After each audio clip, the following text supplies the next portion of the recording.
اعوذ باللہ من الشیطان الرجیم بسم اللہ الرحمن الرحیم واتبع سبیل من اناب الی صدق اللہ العظیم وصدق رسولہ النبی الکریم الامین ونحن علی ذلک لمن الشاہدین والشاکرین والحمد للہ رب العالمین۔ ان اللہ وملائکتہ یصلون علی النبی یا ایہا الذین آمنوا صلوا علیہ وسلموا تسلیما۔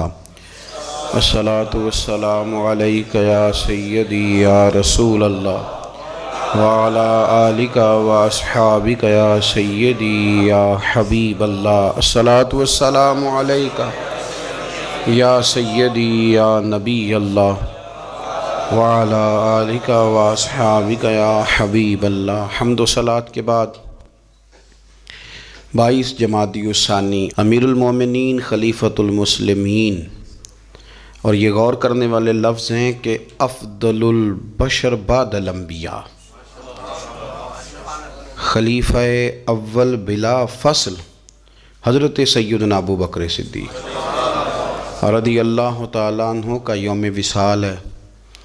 دنیا کے اندر کچھ لوگ ایسے ہوتے ہیں جو ہر معاملے میں قائد اور لیڈر ہوتے ہیں، جن کا درجہ ہمیشہ امامت کا رہتا ہے، جو لوگ دنیا کے اندر ہمیشہ مقتدا اور پیشوا کی حیثیت سے جانے اور پہچانے جاتے ہیں۔ اور دو قسم کی دنیا کے اندر قیادتیں ہوتی ہیں۔ ایک قیادت ہوتی ہے سیاسی، انقلابی، ملی، قومی، ایک قیادت ہوتی ہے روحانی، ایک قیادت ہوتی ہے فکری، ایک قیادت ہوتی ہے اس طرح کی کہ بندہ کچھ کر جائے اور لوگ اس کے پیچھے پیچھے چلیں تو ان کی تربیت ہوتی رہے، وہ یقین کامل کی دولت بانٹتا رہے، اس کو دیکھنے والے، پڑھنے والے، سننے والے جب بھی اس کے قریب جائیں ان کے اندر کو ذوق ہی بیدار ہو، جب بھی اس کو سنیں، اس کو دیکھیں تو ان کی طبیعت میں کوئی نیا نکھار ہی پیدا ہو۔ حضرت ابو بکر صدیق رضی اللہ تعالیٰ عنہ کی قیادت کا عجیب رنگ ہے کہ اگر ملی، قومی، عالمی قیادت والے ان کے پیچھے چلیں گے تو انہیں بھی بڑی خیرات ملے گی۔ وہ دلیر لیڈر، وہ دلیر رہنما کہ جنہوں نے منکرین زکوٰۃ کے معاملے میں اور عقیدہ ختم نبوت کے تحفظ کے لیے یہاں تک اعلان کر دیا کہ بھئی یہ کام میں ضرور کروں گا، چاہے میں مدینہ شریف میں اکیلا رہ جاؤں مدینہ منورہ میں، اور جنگل کے درندے آ کے میری بوٹیاں نوچ کے لے جائیں،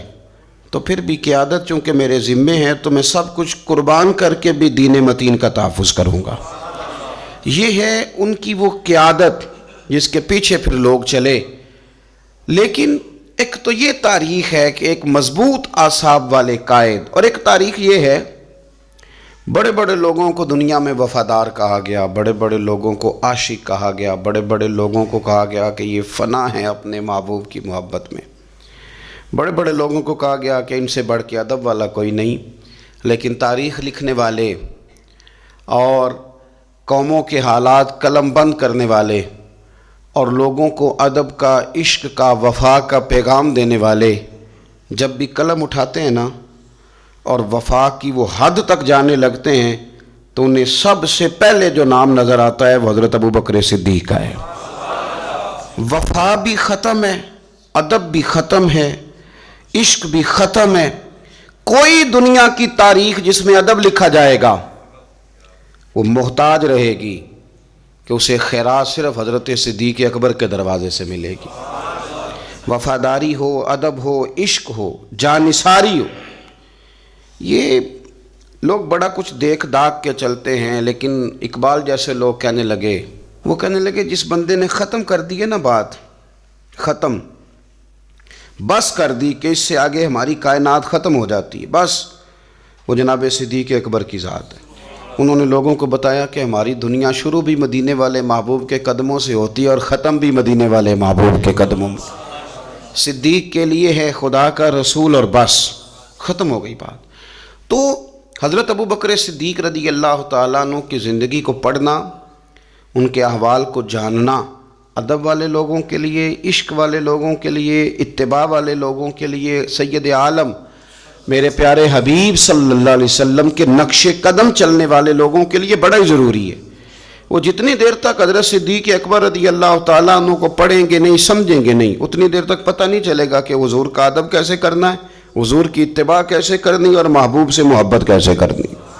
یہ ضروری کام ہے۔ قرآن مجید فرقان حمید میں اللہ کریم نے ارشاد فرمایا، سورہ لقمان کے اندر فرمایا وَاتَّبِعْ سَبِيلَ مَنْ أَنَابَ إِلَيَّ، فرمایا کہ اس کے رستے پہ چلو،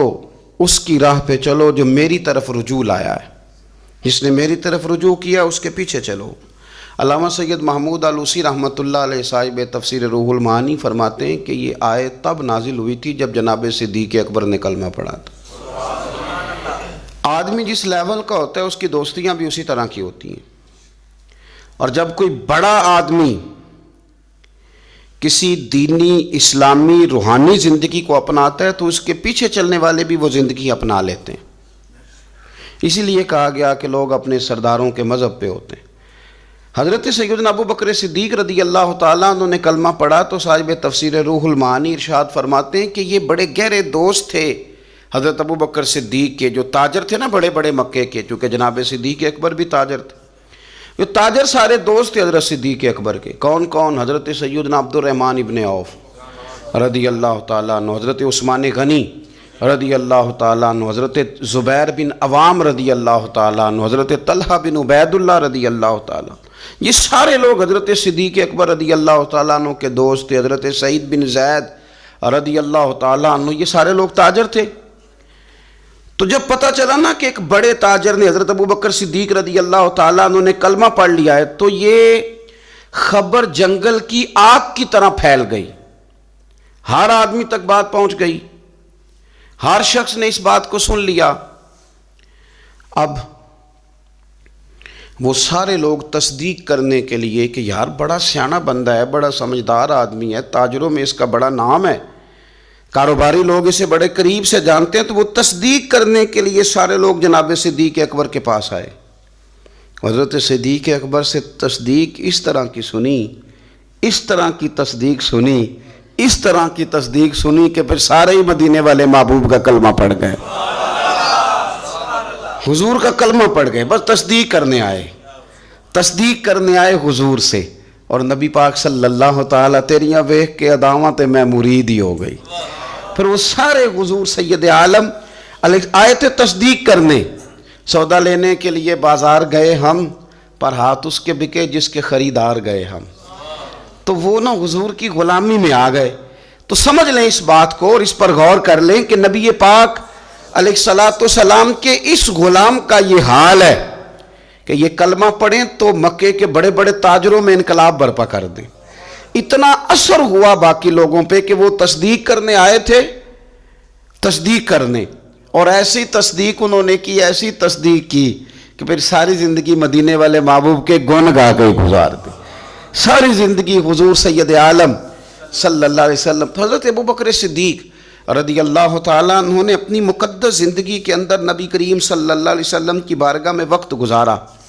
آپ مختلف مقامات پر قرآن مجید کو دیکھیں گے تو حضرت صدیق اکبر رضی اللہ تعالیٰ عنہ کی مختلف شانیں آپ کو قرآن حکیم میں نظر آئیں گی۔ اللہ کریم نے قرآن مجید میں ارشاد فرمایا سورہ بقرہ میں کہ الذین ينفقون اموالهم باللیل والنہار سرا وعلانیہ، فرمایا کچھ لوگ ایسے ہیں جو اللہ کے راستے میں خرچ کرتے ہیں، اعلانیہ بھی اور چھپا کر بھی۔ اور وہ کس طرح خرچ کرتے ہیں؟ رات کو بھی خرچ کرتے ہیں اور دن کو بھی خرچ کرتے ہیں، اعلانیہ بھی، چھپا کے بھی، دن کو بھی، رات کو بھی۔ تو یا اللہ ملے گا کیا؟ فرمایا فَلَهُمْ أَجْرُهُمْ عِنْدَ رَبِّهِمْ، ان کا اجر ان کے رب کے پاس ہے، وہ اللہ کے پاس ہے اور راز ہے، ان کا اجر ان کے رب کے پاس ہے، ان پر نہ کوئی خوف ہوگا نہ وہ غمگین ہوں گے۔ یہ وہ لوگ ہیں جو رات کو بھی خرچ کرتے ہیں، دن کو بھی خرچ کرتے ہیں، اعلانیہ بھی خرچ کرتے ہیں، چھپا کے بھی خرچ کرتے ہیں۔ تفسیر روح المعانی ہی کو آپ دیکھ لیں تو علامہ سید محمود آلوسی اندلسی رحمۃ اللہ علیہ فرماتے ہیں کہ حضرت صدیق اکبر کا ایک دفعہ خرچ تو ہمیشہ کرتے رہتے تھے، ایک دفعہ ارادہ بن گیا، اس آیت کے شان نزول میں لکھتے ہیں ایک دفعہ ارادہ بن گیا کہ میں نے 40,000 دینار خرچ کرنے اللہ کی بارگاہ، اور کرنے اس طرح ہے کہ دن کو بھی خرچ کرنے، اور اگر کوئی آدمی رات کو لینا چاہے تو اسے یہ نہ محسوس ہو کہ یہ تو صرف اجالے میں دینے والے ہیں، اگر کوئی رات کی تنہائی میں لینے آئے گا تو اسے بھی دیں گے، خرچ کریں گے اللہ کے راستے میں۔ اور 10,000 دینار، 40,000 کل دینے تھے، 10 خرچ کیے دن کو، 10 خرچ کیے رات کو،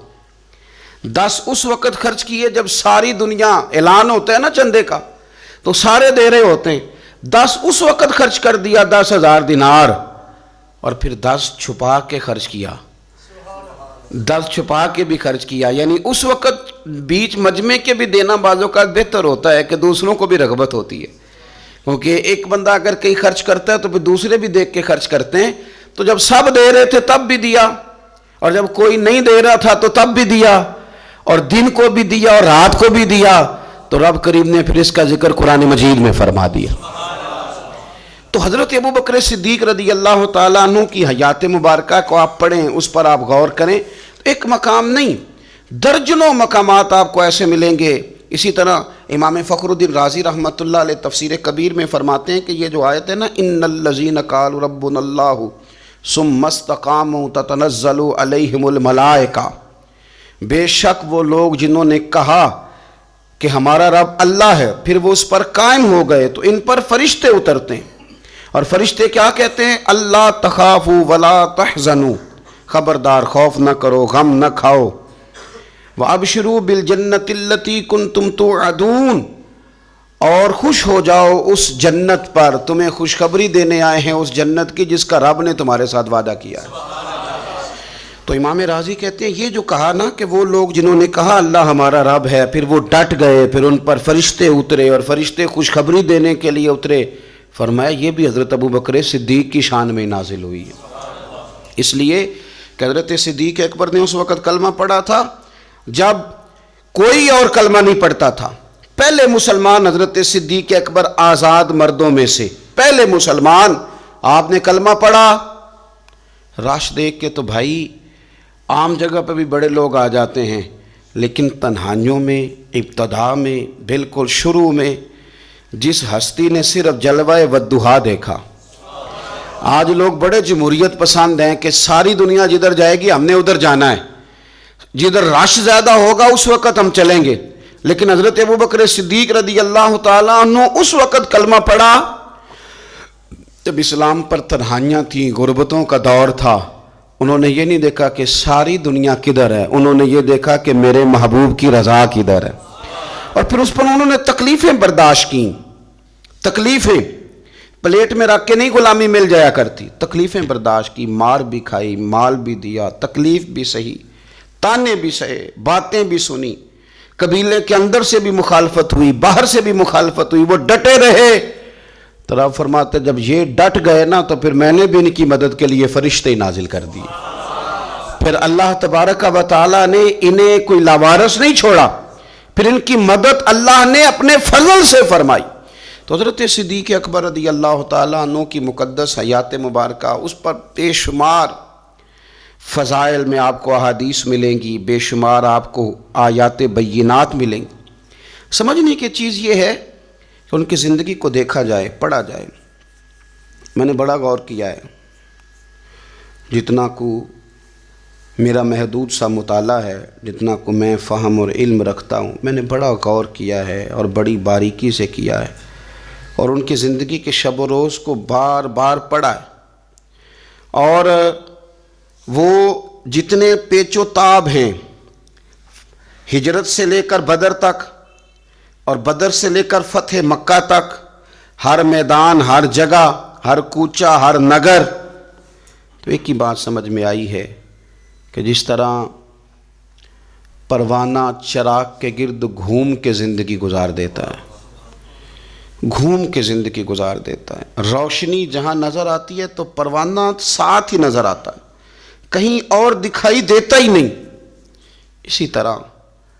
میرے پیارے حبیب نبی کریم صلی اللہ تعالیٰ علیہ وسلم کی نبوت کی روشنی کے گرد جو پروانہ دیوانہ وار ہمیں نظر آتے ہیں ان کا نام حضرت ابو بکر صدیق ہے۔ حضور کی رضا کو پا لینا، حضور کیا چاہتے ہیں اس چاہت کے مطابق کوشش کرنا۔ جس نے میرے نبی پاک علیہ الصلوۃ والسلام کے ساتھ عداوت رکھی اس کے ساتھ عداوت رکھنا، اسے اپنا دشمن جاننا۔ جس کے ساتھ میرے نبی کریم صلی اللہ تعالیٰ علیہ وسلم کی غلامی کا رشتہ ہو گیا، جو حضور کا وفادار ہو گیا، اس کے ساتھ دست شفقت پھیرنا، اس سے پیار کرنا۔ حضور صلی اللہ علیہ وسلم نے خود فرمایا کہ میری امت پر سب سے زیادہ نرمی کرنے والے ابو بکر صدیق ہیں۔ اس کے ساتھ محبت کرنا، اس کے ساتھ پیار کرنا، اپنی ظاہری زندگی کو، اپنے وجود کو، اپنی خواہشات کو، اپنی اولاد کو، اپنے تعلق کو، سب کو پیچھے رکھ کے سب سے آگے اپنے محبوب کی ذات کو رکھنا۔ یہ کمال صرف حضرت صدیق اکبر ہی کو حاصل ہے۔ لوگ عمل کرتے ہیں پر مزیدار نہیں کرتے، چل پڑتے ہیں پر پورا نہیں چلتے، رشتہ بناتے ہیں پر سوچتے ہیں کہ اتنا ہی کافی ہے، اتنی زیادہ وفا اور اتنی زیادہ پیچھے چلنے کی کیا ضرورت ہے۔ لیکن حضرت ابو بکر صدیق رضی اللہ تعالیٰ نے جو رشتے بنائے، پھر وہ رشتے نبھائے، پھر انہوں نے حضور کی اس غلامی کو نبھا کے دکھایا۔ کلمہ پڑھا۔ ہمارے ایک بزرگ فرمایا کرتے تھے ابو بکر نے دوستی لگائی تھی مکے میں اور جوان کرائی بدر و احد خندق میں، اور فرماتے ہیں ساتھ نبھائی ہے قبر میں بھی۔ پانی پرنا سہیلیاں تے رنگا رنگ کڑے، او بھائی اسی تے پریا اس دا جانیے جس دا توڑ چڑھے۔ اور بڑی احتیاط کے ساتھ، بڑی احتیاط کے ساتھ، بڑی احتیاط کے ساتھ، اگر انہوں نے کبھی مشورہ بھی دیا نا، ایک جنگ کے موقع پہ حضور نے مشورہ مانگا تو عرض کی حضور آپ جیسے حکم کریں گے ہم ویسے ہی حاضر ہیں۔ اگر کبھی مشورہ مانگا بھی تو انہوں نے بڑا محتاط ہو کے بڑے احتیاط سے، کوئی زیادہ رائے نہیں، اس لیے کہ جس سے پر اعتماد زیادہ ہوتا ہے اس کی ذمہ داری بھی زیادہ ہوتی، جس سے محبت زیادہ کی جاتی ہے اس کی ڈیوٹی بھی زیادہ ہوتی۔ سب سیاں رل پانی نو چلیاں، کوئی مڑ سی پر کے، تو جنہاں نے پر کے سیر تے چایا او قدم رکھن ڈر ڈر کے۔ انہیں پتہ تھا مجھ پر اعتماد زیادہ ہے، تو ان کی ذمہ داریاں، اس کا انہیں احساس، وہ ہر جگہ۔ یار بات کو سمجھو نا، اگر مدینے میں کوئی جنازہ ہے تو ابو بکر صدیق اس میں بھی پہلے نظر آتے ہیں۔ اگر مریض کی عیادت کرنی ہے تو صدیق اکبر اس میں بھی پہلے نظر آتے ہیں۔ اگر کسی جگہ کسی غریب کی، مسکین کی خدمت کرنی ہے تو صدیق اکبر وہاں بھی پہلے نظر آتے ہیں۔ اور میرے مدینے والے محبوب نماز پڑھانے کے لیے کھڑے ہوتے ہیں تو صف میں بھی پہلے نظر آتے ہیں۔ انہیں پتہ تھا کہ جنہاں نے پر کے سر تے چایا اور قدم رکھن ڈر ڈر کے، بڑی ڈیوٹی کی، بڑی ڈیوٹی، آخر دن تک ڈیوٹی کی اور کھول کے کی۔ اور حضور سید عالم صلی اللہ تعالیٰ علیہ وسلم کے وصال ظاہری کے بعد بھی حضور کے دین سے، حضور کی اولاد سے، حضور کے صحابہ سے، نبی کریم صلی اللہ تعالیٰ علیہ وسلم کے مشن سے انہوں نے وفاداری والی ڈیوٹی کی۔ اور ابو بکر صدیق رضی اللہ تعالیٰ عنہ کو جب نور والے کفن میں لوگ تدفین کے لیے اٹھا رہے تھے، اور جب ان کی اس وصیت پر عمل کیا جا رہا تھا کہ مجھے نا فوراً نہ میری قبر کھودنا حضور کے ساتھ، پہلے پوچھ لینا، پہلے گواہی لے لینا، پہلے او لے سجنا اساں توڑ نہیں پائی، اساں جان دیتی راہ تیرے۔ حضرت ابو بکر صدیق رضی اللہ تعالیٰ عنہ نے اپنی زندگی وفاداری والی گزاری۔ دعا کریں ہم نے بھی جہاں لگائی ہے نا ہماری نبھ جائے، ہمارا نہ کسی جگہ کوئی ایسا معاملہ نہ بن جائے، ہم نہ نبھانے کے قابل ہو جائیں، کچھ ایسا نہ ہو جائے کہ جس میں معاملہ تکلیف والا ہو، ہم نہ طے کر جائیں۔ بڑی بڑی آندھیاں آتی ہیں، بڑے بڑے طوفان اٹھتے ہیں، بڑے بڑے دھوپ چھاؤں کے معاملات ہوتے ہیں۔ دعا کرو کہ جہاں جہاں ہم پر اعتماد کیا جاتا ہے، پیار کیا جاتا ہے، ہم اسے نبھا سکیں۔ میرے رسول کریم صلی اللہ تعالیٰ علیہ وآلہ وسلم کے اس غلام نے ڈیوٹی اس ترتیب سے دی کہ مشکات میں حدیث ہے، ذرا انداز دیکھیے گا اس روایت کا، ان کی نیکیاں کس طرح گنی جائیں۔ یعنی حضرت ابو بکر صدیق رضی اللہ تعالیٰ عنہ کی عظمت شروع کہاں سے کی جائے، اس عظمت کے لیے عنوان کہاں باندھا جائے، ان کی زندگی کا کون سا پہلو ہے جس کا تذکرہ چھیڑا جائے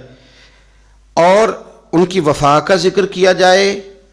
ان کی اتباع کا ذکر کیا جائے، ان کی غلامی کا ذکر کیا جائے، ان کے فنا فی الرسول صلی اللہ علیہ وسلم ہونے کا ذکر کیا جائے، کہاں سے بات شروع کی جائے؟ میں نے تفسیر روح البیان دیکھ رہا تھا، یعنی کچھ باتیں ایسی ہیں کہ یہ موقع نہیں تھا یار، یہاں یہ والی باتیں تو نہیں نہ ہوتی. یعنی اماں جب لاڈ سے پتر سے بات کرتی ہے تو روٹین میں کرتی ہے نا، گھر میں بیٹھے کتنا پیارا ہے میرا بیٹا، میرا پتر بڑا بیبا ہے، وہ گھر میں لاڈ سے بات کرتی ہے. جب وہ سفر پہ انسان جا رہا ہو یا کوئی ایمرجنسی حالات ہوں تو اس موقع پر لاڈ کی باتیں نہیں ہوتی، اس موقع پر بڑی میٹھی، بڑی شستہ، بڑی الگ تھلگ باتیں نہیں ہوتی. علامہ اسماعیل حقی رحمۃ اللہ علیہ تفسیر روح البیان کے اندر فرماتے ہیں کہ جنگ بدر کے اندر نا حضرت ابو بکر صدیق رضی اللہ تعالیٰ عنہ کے صاحبزادے، وہ پہلے بھی آپ نے سنا ہوا ہے، بڑی معروف بات ہے کہ وہ کافروں کی طرف سے آئے تھے لڑنے کے لیے، ابھی کلمہ نہیں پڑھتے تھے، بعد میں اللہ نے توفیق دی وہ بھی مسلمان ہو گئے. وہ کافروں کی طرف سے جب آئے انہوں نے للکارا انہوں نے، تو حضرت صدیق اکبر نے نا جلدی سے تلوار اٹھائی اور اٹھنے لگے، کہا یا رسول اللہ مجھے اجازت دیں میں اس کی گردن کاٹ کے لاؤں. تو حضور نے فرمایا ابو بکر آپ بیٹھ جائیے. حضور وہ للکار رہے ہیں، جس طرح والد کو غصہ زیادہ نہیں ہوتا بچے کی کسی غلطی پر، تو کہا حضور میں نے جانا ہے، ابھی اس کی گردن کاٹ کے لاتا ہوں. فرمایا ابو بکر بیٹھ جائیے. حضرت صدیق اکبر کی طبیعت کے اندر جب حضور نے وہ جلال دیکھا اور خیال دیکھا کہ اب تو یہ جانا ہی چاہ رہے ہیں، تو حضور نے پھر کیا انداز اختیار کیا. نبی کریم علیہ السلام نے فرمایا ابو بکر بیٹھ جا، تیری ابھی بڑی ضرورت ہے. فرمایا تیری وجہ سے ابھی ہم نے بڑے نفع اٹھانے. اور پھر حضور نے فرمایا ابو بکر جس طرح میرے لیے میری آنکھیں اور میرے کان ہیں نا، جس طرح میرے لیے میری آنکھیں اور میرے کان ہیں، اسی طرح ابو بکر تو بھی میرے لیے یہی حیثیت رکھتا ہے. جس طرح بندہ آنکھوں سے دیکھتا ہے کانوں سے سنتا ہے، اللہ کرے آپ کو سمجھ آئے، آنکھوں سے دیکھتا ہے اور کانوں سے سنتا ہے. فرمایا ابو بکر تو میرے لیے اسی طرح ہی ہے، گویا میں تیری صورت میں ہی تو دنیا کو دیکھتا ہوں. تو عشق میں، پیار میں، وارفتگی میں جو اللہ تعالیٰ نے اعزاز انہیں عطا فرمایا وہ ہمیں سکھا گئے کہ حضور کی محبت میں جینا کیسا ہے، اس محبت کو نبھانا کیسے ہے، اور اس کے اندر تا دم آخری کس طرح کر کے وقت گزارنا ہے. بس شرط یہ ہے کہ سیکھیں، ان سے سیکھیں. جنہوں نے آج تک فیصلہ نہیں نہ کیا کہ وہ کیا ہیں، وہ دیندار ہیں کہ دنیا دار ہیں، وہ شہری تو ہو کے جینا چاہتے ہیں کہ دیہات کے کلچر میں بسنا چاہتے ہیں، وہ طریقت کے راہ کے مسافر ہیں کہ وہ کوئی سیاست. جنہوں نے آج تک فیصلہ نہیں نہ کیا تو جو فیصلہ نہیں کر سکے وہ نتیجہ کب حاصل کریں گے؟ ہم فیصلہ نہیں کر پاتے ساری زندگی، ہمیں پتہ ہی نہیں ہوتا دراصل ہم کیا ہیں.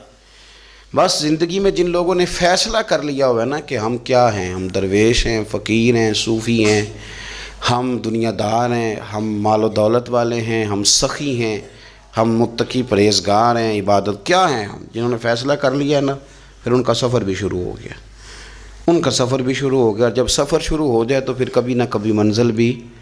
آ ہی جایا کرتی ہے. لیکن جنہوں نے ابھی تک فیصلہ ہی نہیں کیا تو وہ کس طرح کر کے منزل تک پہنچیں گے. دعا یہ ہے کہ اللہ تعالی ہمیں حضرت ابو بکر صدیق رضی اللہ تعالیٰ عنہ کے طریقوں پر چلنے کی توفیق عطا فرمائے. اللہ ہمیں ان کے رستوں کا مسافر بنائے، ان کی وفاداری، ان کا عشق، ان کی غلامی کے اللہ ہمیں خیرات عطا فرمائے. آخر دعوانا ان الحمد للہ رب العالمین.